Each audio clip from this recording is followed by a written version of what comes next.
بسم الله الرحمن الرحيم لا حول ولا قوة إلا بالله العلي العظيم الحمد لله رب العالمين وصلى الله على سيدنا ونبينا أبي القاسم المصطفى محمد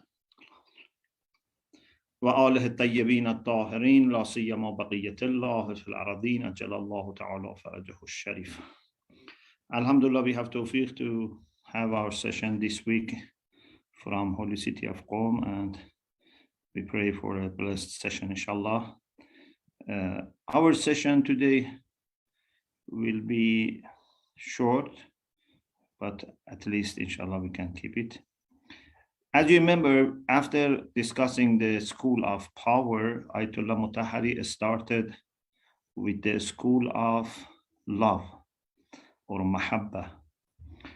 And there are lots of things that we share and we have, agreement. But again, the problem is that they have taken this to the extreme, and they have reduced all virtues only to love, like power. If you remember, with the school of power, we had two main problems. One was that why you reduce every virtue to power, and second, why you have a limited understanding of power. Why you think power is just, political, for example, or physical or worldly. Here we have something similar.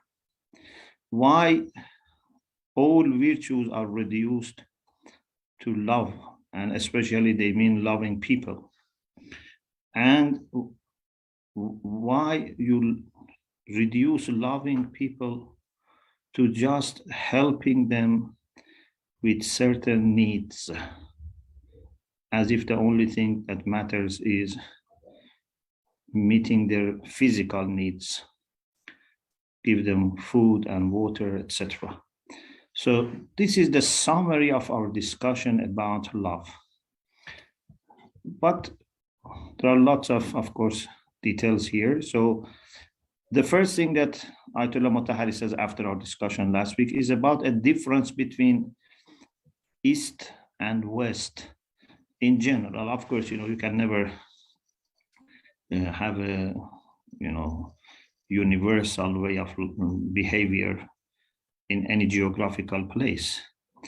But in a secular West, normally emotions are, I can say, if I want to be, more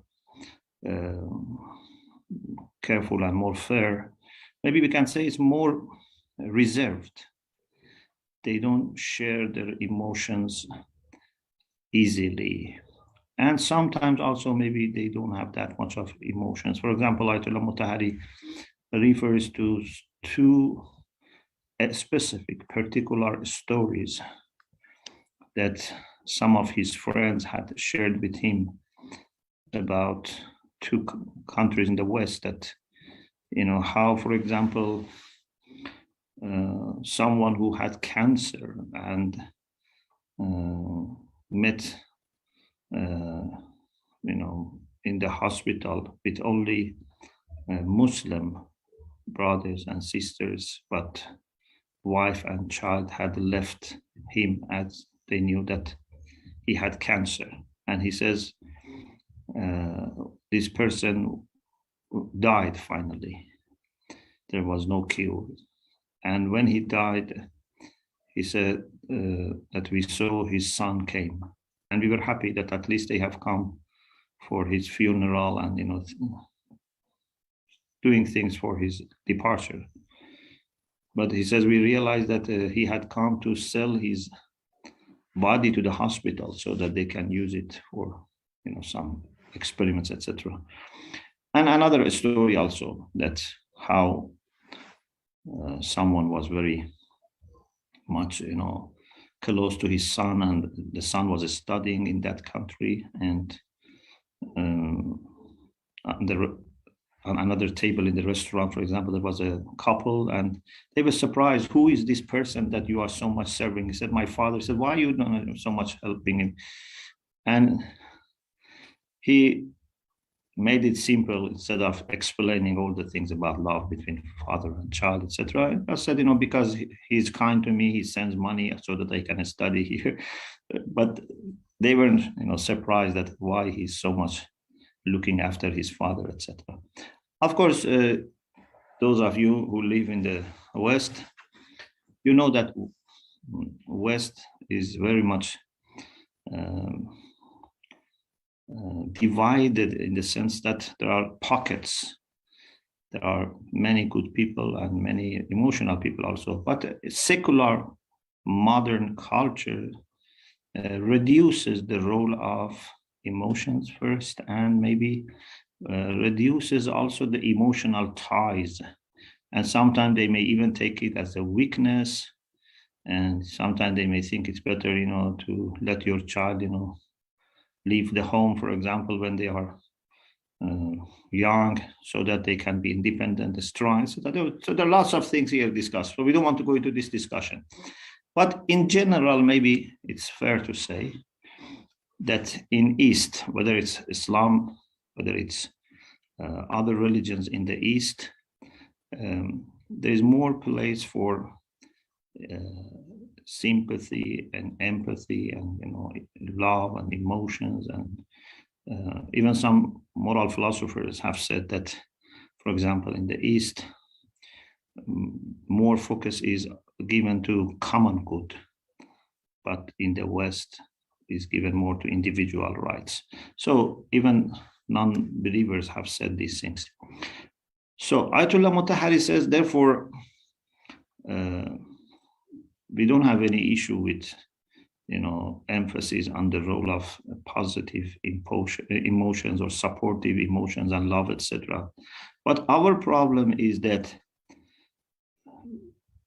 first of all, emotions have to be originating from good reasons and have to be also expressed in a measured way. So, for example, if you let your emotions drive you and take you everywhere they want, then you would not have stable and consistent life. You would not have a stable relation with people, because our emotions are very much changeable. And also, if you just go by emotions, there is a great chance, this is, my observation, that our emotions are mostly driven by our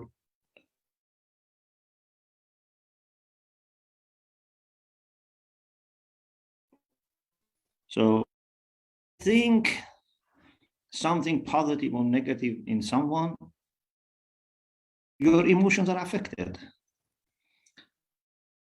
A moment, a strong believer and a person who is moving to action, they should be whom they should love and have a relation, even if or even some I hear some facts that this person has should become all negative and cut off our relations. Few people. So there are lots of things to talk about emotions, and we don't want now to talk about these emotions. But the main thing is that there is certainly great emphasis on love, positive role of emotions. Why you are only focusing on love? This is one problem. There are many other aspects in human being. For example, isn't knowledge also important? If you have an uneducated person who has not learned anything, has not had any formal or informal centers, attended centers of learning or benefited from lectures, I don't know, no member, nothing, and just loves and loves. But there is no education, there is no ma'rifah, there is no orientation. Or for example, what about other things? Sometimes also you have to be brave. Sometimes you have to make difficult decisions. So this is one problem. That's why everything is reduced to love. Another problem is that why you are taking also love just as a matter of emotions, number two. And number three, love and all the positive things that you do for people should be first established on justice. Because he says there are people that do lots of injustice, and then they help some people, and they say, you know, we are very much, you know, caring and, you know, loving people. Or some people may think like this. But for example, in their dealing with their employees, in their dealing with their, I don't know, clients, in their business, or even in their family life, there is no justice. First, there must be justice, and then help other people. For example, sometimes we praise people that they are very kind and hospitable. He says, you know, there are people that always, they invite guests and, you know, okay, this is good. But what about your family, your wife, for example? Is she also happy? Or you are doing zulm to your wife and family by bringing lots of guests home, and every time they have, you know, to cook, to clean, etc. And so you have to do things in the way that you don't disregard rights of some people to show generosity to or hospitality to other people. He says some of our ulama were very careful about not asking anything from their family. And of course, maybe they take it to this extent because their level of piety was very high, and also maybe because they can also inspire others. Not that they did it for this, but because they are role models, and role models have higher standards for themselves. So for example, he says, the late Mirza Muhammad Taqi Shirazi, one of our great Maraja, who was a teacher of Ayatollah Sheikh Abdul Karim Ha'iri, who restored the Hawz al-Ilmi of Qom. It is said that he never asked his family for anything. Even once he was ill and his family made some soup for him, and then children had put the soup next to the door of his room. And Agha was ill and was not able to move,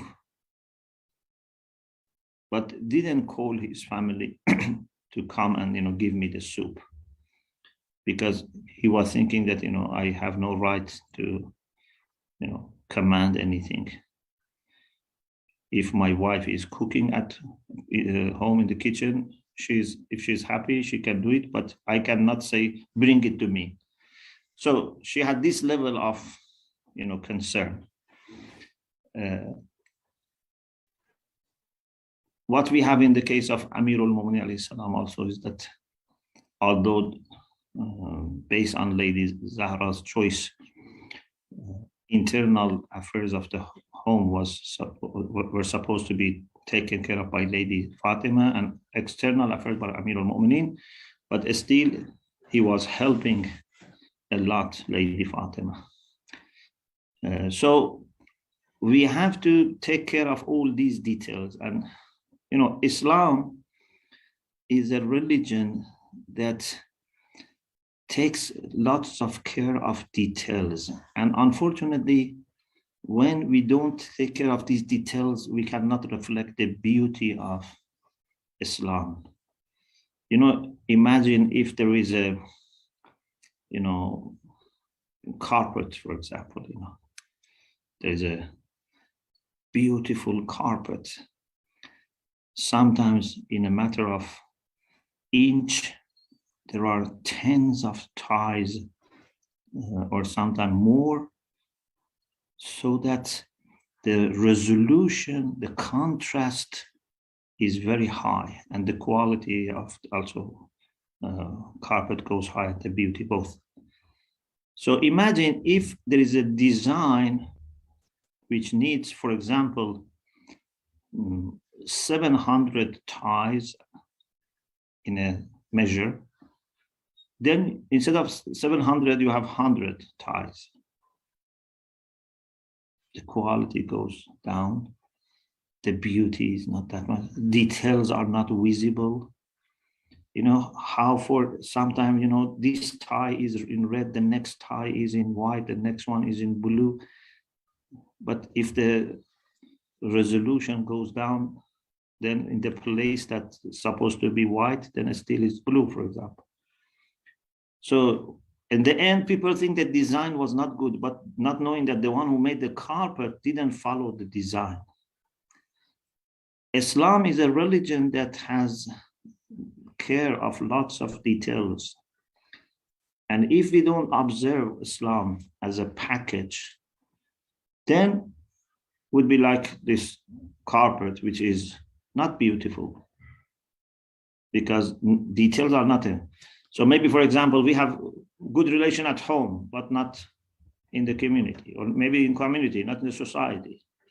Maybe I'm good at work, not at home. Maybe I'm good at home, not at work. Maybe I'm good with my friends, but not just and fair with my enemies. Or for example, maybe we are hospitable, but not about the strangers in our city, or tourists, or refugees, etc. So we have to take care of everything. And to reduce perfection to just one virtue is not doing justice.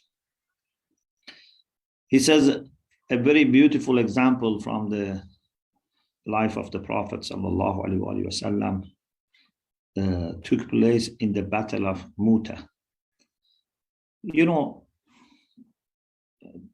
Islam inherited a culture, or followed a culture in which mercy was not a big thing, and even sometimes mercy for a man was a sign of weakness. We had last session, the story of someone who had never kissed his children. For them, the main thing was bravery, and bravery was more expressed in demanding and fighting and controlling and riding horses and taking the swords, etc. This was very important for them. Rahma was not a main thing, even for their children, etc. But Rasulullah sallallahu alaihi wasallam was sent to be rahma. وَمَا أَرْسَلْنَاكَ إِلَّا رَحْمَةً لِلْعَالَمِينَ. But the way Allah wanted him to be rahma lil alameen was not that he is rahim and everyone else is remaining the same. No, the path was that he is rahim, and through education and formation and through his example of mercifulness, he would make other people also merciful. And then in turn, they can inspire other people to be merciful. So he pumped love and kindness and mercy to the hearts of these people. And you see, lots of people changed. But when the source of this love and mercy departed this world, unfortunately, then some people missed that quality. So in a matter of few years, the Prophet, with the blessings of Allah subhanahu wa ta'ala, with the support and guidance of Allah subhanahu wa ta'ala, managed to make these people who were happy to die for each other. So in the Battle of Mu'tah, someone saw some soldiers are injured, they are wounded on the ground. They were not able to move. They were not, able to do anything for themselves. And, when you are injured, you become very thirsty. So he went to offer water. And when he offered water to the first person, because he was also trying to find who is still alive, so he found someone and wanted to give water. Then he pointed at someone else and said, with his, finger, that, or maybe with a very quiet, voice, give it to my brother. He deserves more. He's more thirsty. So he went to the next person, but he also didn't take the water, and pointed at someone else. And in the end, all of them died without taking water. They preferred to die thirsty and offer this water to another person, another brother. So to be able to die for each other, to be able to sacrifice for each other, that's great, but it must be based on justice first. And this is why Quran says, Inna Allah ya'muru bil-adli wal-ihsan. Not bil-adl avil ihsan. It's not either justice or benevolence. No. Adl and justice and ita' dhil qurba. So these come in hierarchical order. And then he expands on the issue of serving people. He says, some people say, the purpose of religion is to be, at the end, caring for people and serving people. Even he says, sometimes I hear some people say that irfan is very good because it makes you help people. And they want to say your iman only bears fruits if you serve people. The outcome of iman. And he says there is a mistake here. Iman is not for the sake of serving people. Serving people is a requirement of iman, is a foundation of iman. Salat and charity, we many times in the Quran have these two together. We don't have iman in order to pray or in order to do infaq. We have infaq, we have a prayer in order to move on. These give us fuel, these give us energy for our journey towards Allah subhanahu wa ta'ala. But our ma'rifah of Allah for Allah subhanahu wa ta'ala is the main thing that we need to achieve. But in this process, we try to be very caring about everyone, even animals, even birds, insects, even water, soil, air, anything, any creature. You are trying to be very careful. You try to be making sure that at least you don't cause any harm to them if you are not able to improve their condition. But this is not end of the story. Or you want to help poor people, educate them, feed them, give them medicine, give them clothes. But this is not end of it. This is the beginning. In the sense that without this, you cannot go any further, but you shouldn't be also thinking that this is the end of it.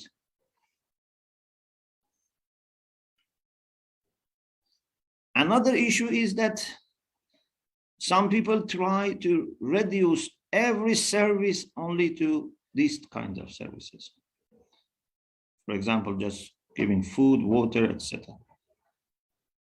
But we need also to take care of their spiritual needs, their intellectual needs, their emotional needs. It's not just that. And also, we should not treat all people the same.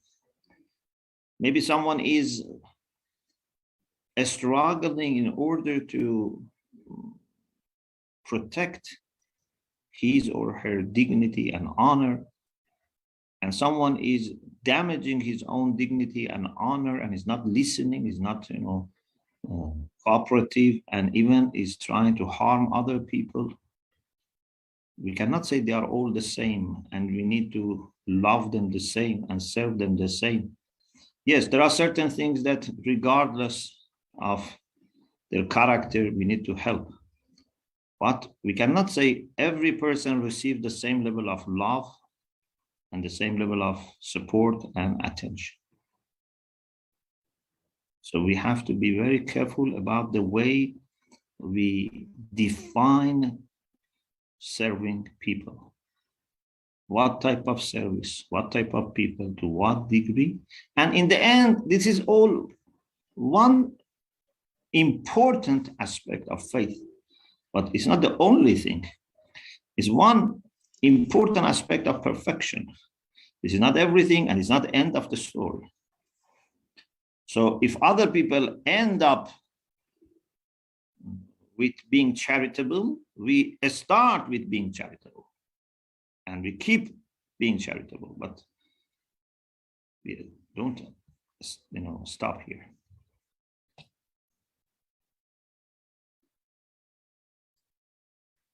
Then after this, he starts the school of socialism. This is the school that very much focuses on turning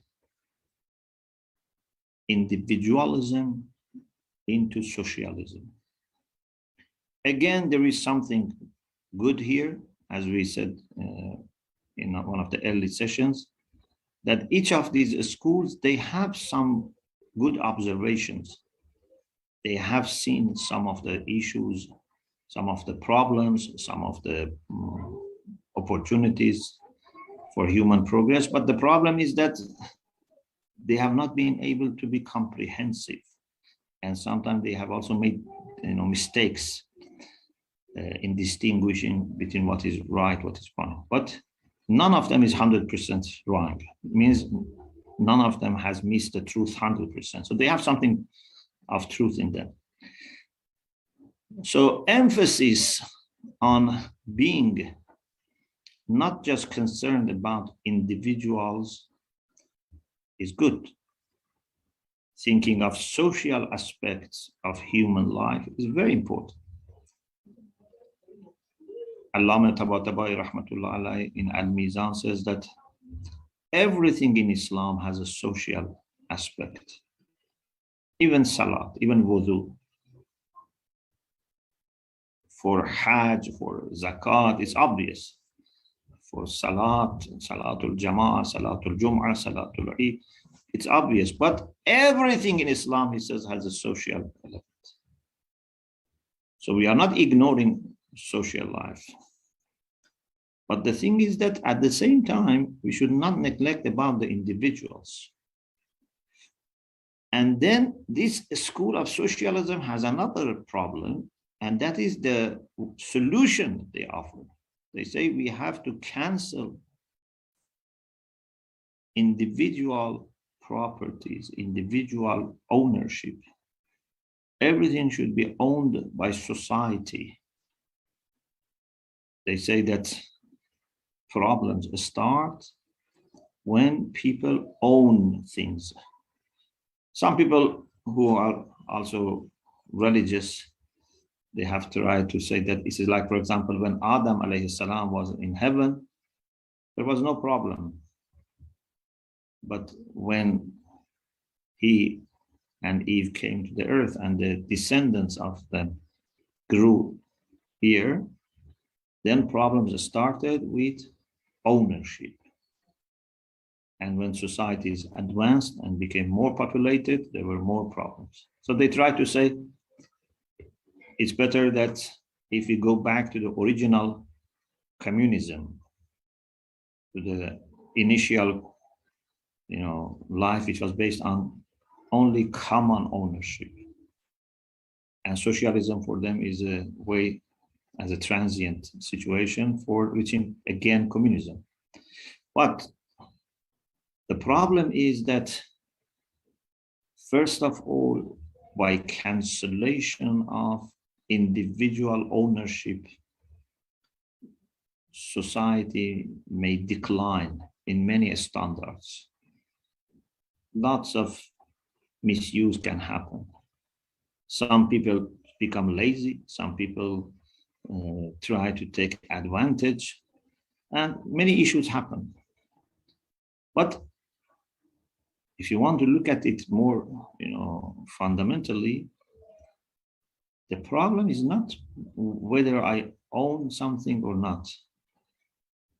The problem is whether I am owned by something or not. I owning something in the sense that I have rights to use it and I can give it to other people, I can share or not, but one person has right, this is not a problem. The problem is if this object owns me and my heart, and instead of serving me, I serve it. That's the problem. As we have in hadith, لَيْسَ الزُّهْدُ أَلَّا تَمْلِكَ شَيْئًا بَلْ الزُّهْدُ أَلَّا يَمْلِكَكَ شَيْءٌ. Zuhd is not a matter of not owning.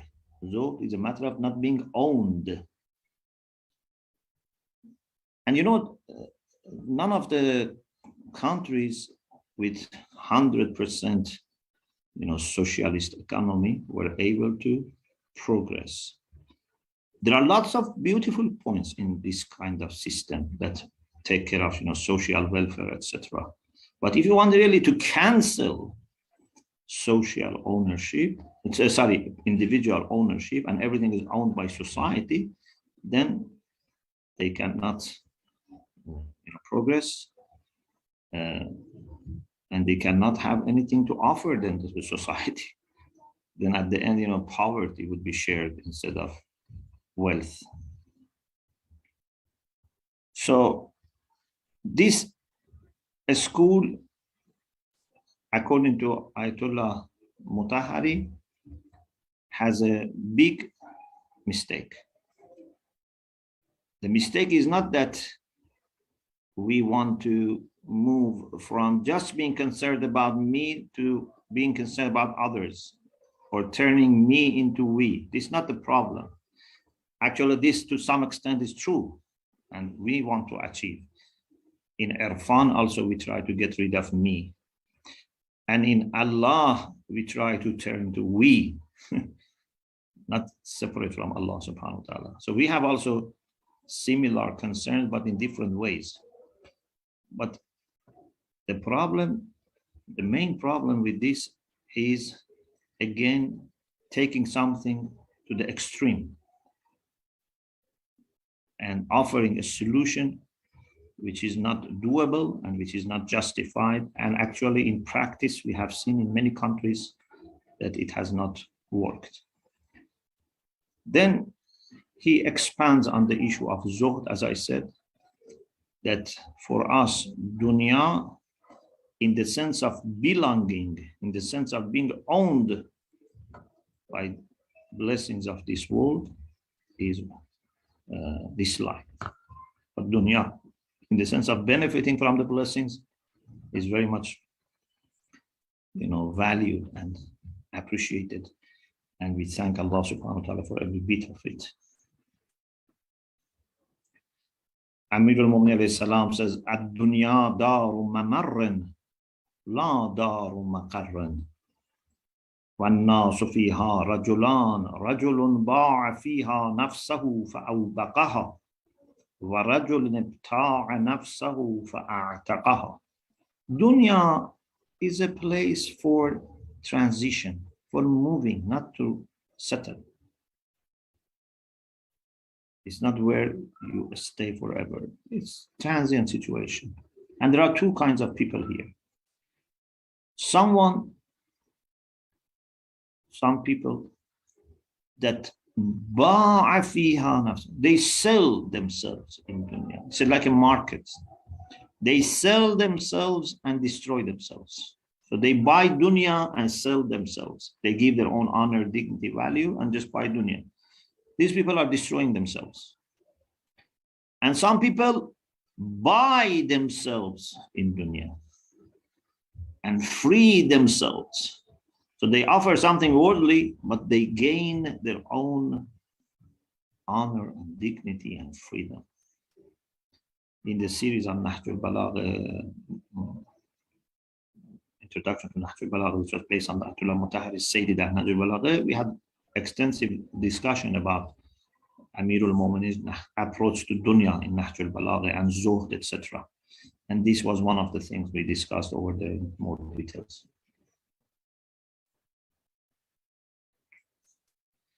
He says, Amirul Mu'minin alayhi salam once had a coin, maybe silver or gold, dirham or dinar, looked at it and said, as long as you are in my hand, you are not mine.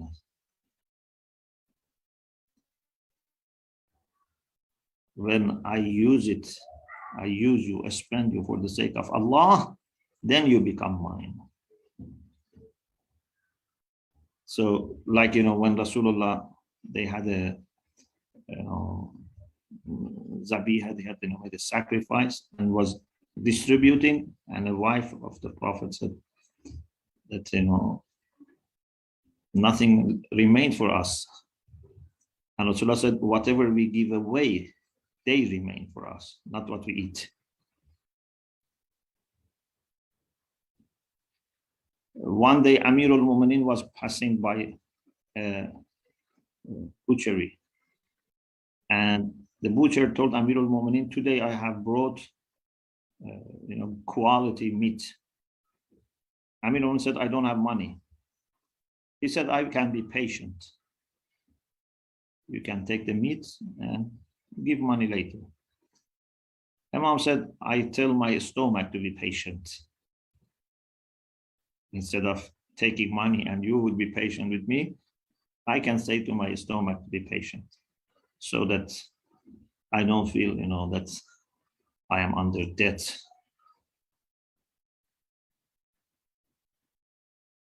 So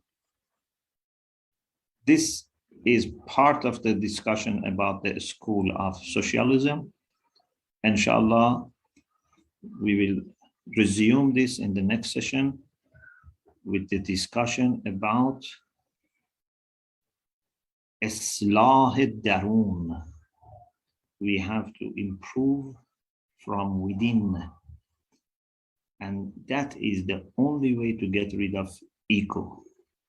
If you want to get rid of ego, it's not by canceling, private ownership or personal properties.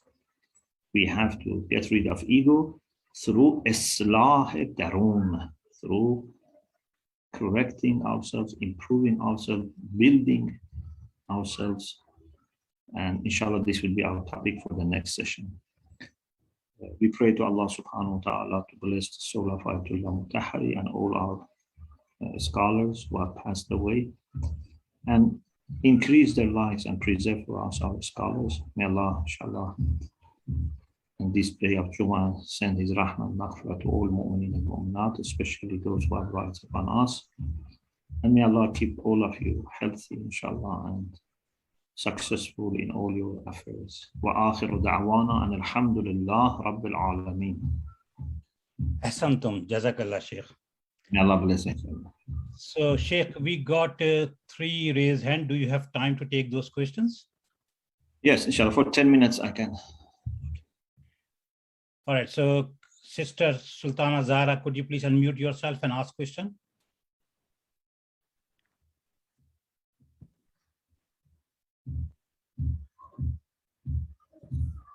Sister Sultana. Hello अस्सलाम वालेकुम। अस्सलाम वालेकुम। मैं हिंदी में question कर सकती हूँ मौलाना साहब? Pardon? जी मैं हिंदी में कोई क्वेश्चन कर सकती हूँ? बेहतर ये है कि इंग्लिश में करें आप, क्योंकि इस वक्त हमारे पास कोई ट्रांसलेटर नहीं है, तो प्लीज इंग्लिश में करें। अगर नहीं है तो नेक्स्ट टाइम आप कर लीजिएगा, फिर हम ट्रांसलेटर का इंतजाम कर लेंगे, ठीक है? ओके ओके ठीक है, thank you. Next sister Farah, please raise your question. Sister फारा,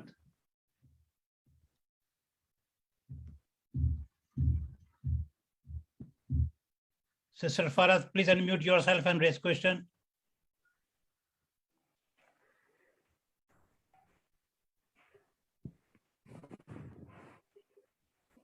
Okay, next, Dr. Jawad Akhtar, please unmute yourself and raise question. Yes. Assalamu alaikum. Alaikum assalam wa rahmatullah. My name is Dr. Javed Hassan Akhtar from Dera Ghazi Khan, Pakistan. Thank you very much, Dr. Muhammad Ali Shomali. Sir, my concern is about social justice. There are two terms, equity and equality. Equity and equality. Which one is acceptable in Islam? Equity or equality? Thank you very much. You're welcome. Yeah. Equality in the sense of everyone being equal before law, before government, people being given equal opportunities for education, for health, etc. In this sense is good. But equality in the sense that in the end, every person should have equal money, equal, I don't know, power, equal responsibility. Yeah. So for example, in the hospital, if we give all the people who work in the hospital equal power,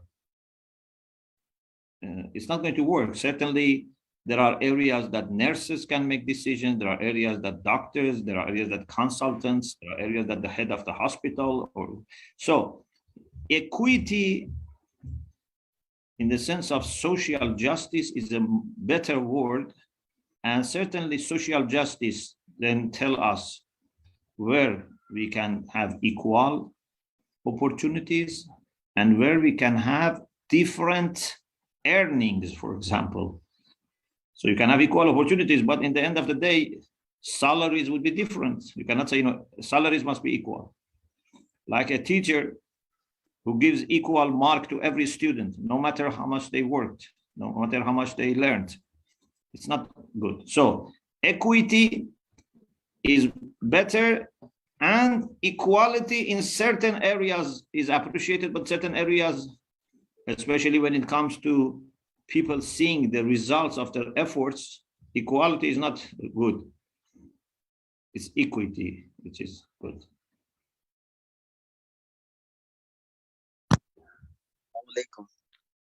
Alaikum salam. Go ahead, brother Yavrusen. मैं आरा Bihar India से बात कर रहा हूँ। मेरा एक सवाल ये है कि जैसे कि झूठ बोलना गुनाह है, सख्त गुनाह है, कुरान में भी। यावर साहब, यस यावर साहब को शेर जो है वो उर्दू नहीं समझते हैं, तो आपके लिए ट्रांसलेटर का इंतजाम करना होगा, इस दफा नहीं है। आप नेक्स्ट टाइम आइएगा सवाल लेके अपना, ठीक है? Thank you. Okay, I will speak in English. Okay, go ahead. Yeah, I am sorry that I don't know Urdu or Hindi. I was not aware that. This is my weakness. No. I don't know Urdu. Yes, brother Yavar. Yes, I'm asking about the lies, because everyone speak lie. I'm also speak lying, and so I want to know about that. Ki how we are control on that, because in our regular basis in our society, everyone speak in small little bit in every conversation is use a lying words. So how we control on that lying sentence? So I want to know that. What do you mean by lying? Not speak a lie. Don't speak, always speak true. About not telling lies? Yes. Yeah. Actually, we had 2 sessions recently on lying based on Mahajjatul Bayda. Inshallah, soon will be public if you check my YouTube. defects. There's a series on defects of the tongue, Afatul Lisan, based on Mahajjatul Bayda, and there are 20 defects. One of them is lying, telling a lie. And Mullah Muhsin Faiz Kashani and Ghazali, they, from Shia and Sunni perspective, they study this issue. So telling a lie is sometimes permissible. So it's not that telling a lie is always a problem. There are exceptions. For example, if for saving someone's life, an innocent life, you need to tell a lie, that is permissible. Or in order to reconcile, for example, husband and wife, father and child, they are not speaking to each other. They are, day by day, maybe getting even worse. And sometimes the only way might be to tell a lie. For example, you say to the father, your child, loves you, says that, he much appreciates, and you say to the child something. So sometimes for islahu dhat al-bayn, so for something which is greater than the problem in telling lie might be permissible. And our fuqaha, our ulama, mujtahideen, they have explained these things. But apart from these exceptions, which are not, of course, very wide, telling a lie is very, very bad. And even in some hadith, says that a mu'min they mention different crimes. I don't want to mention those crimes. Some of the very vicious crime that a mu'min may make mistake and commit those sins, but a mu'min would never tell lie. So we have to be very careful, or have hadith that if you put all the bad things in one place, one room, the key to that room is kisb. So we have to really stop any kind of conversation, whether it be in words, in writing, etc., that would not reflect the truth. Because Allah is al-haq. Allah is the absolute truth, and any attempt to distort the truth is, in a sense, fighting against Allah subhanahu wa ta'ala, whether we understand it or not. You are denying something which is divine. Even if there is an issue between me and my friend, this small issue is a manifestation of haqq, and Allah is al-haq, the absolute truth.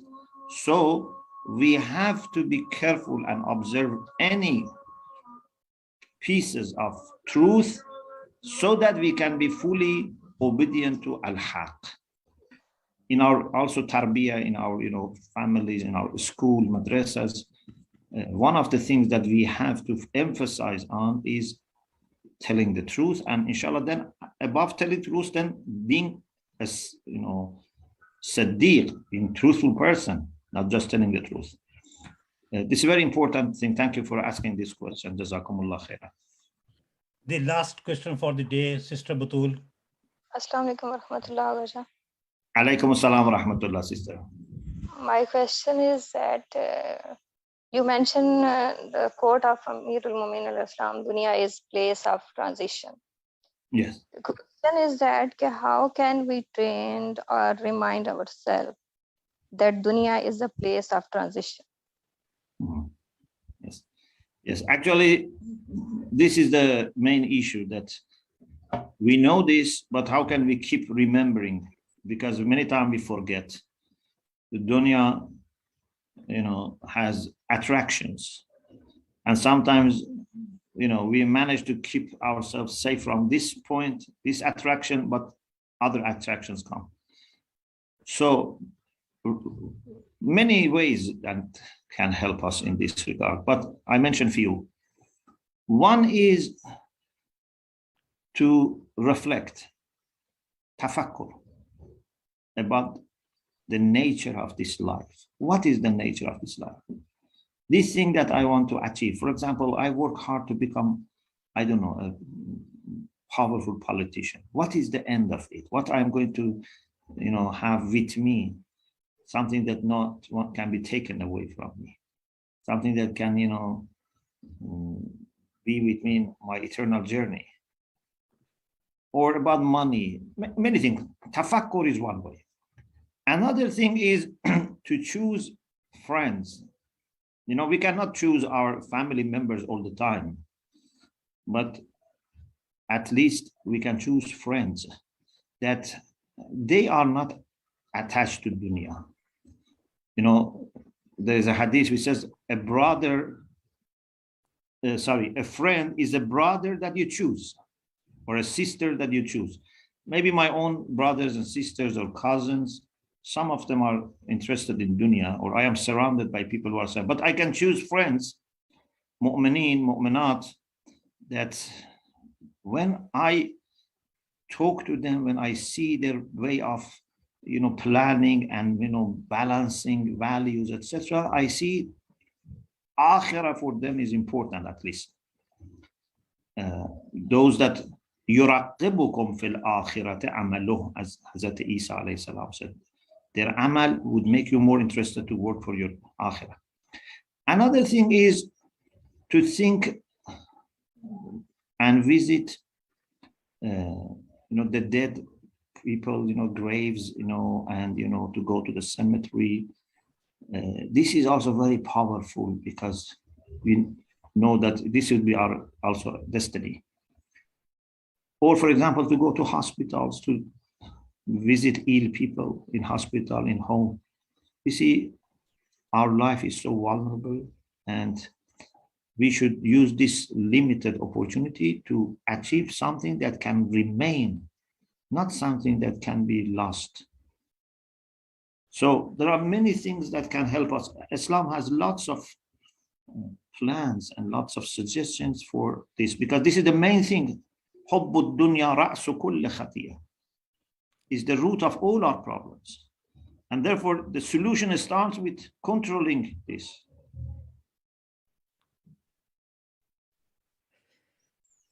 Okay, Santum. Well, I can see raised hand of Sister Farhat and Zara. Our apologies, we have to close it here, because as you heard before, the Sheikhs need to go early today. So you can keep your questions and ask next Friday. Jazakallah. Please. Thank you. Please keep your questions. They are important. Inshallah, we will address them. Jazakumullah khairan. Okay, Sheikh, please conclude and make dua.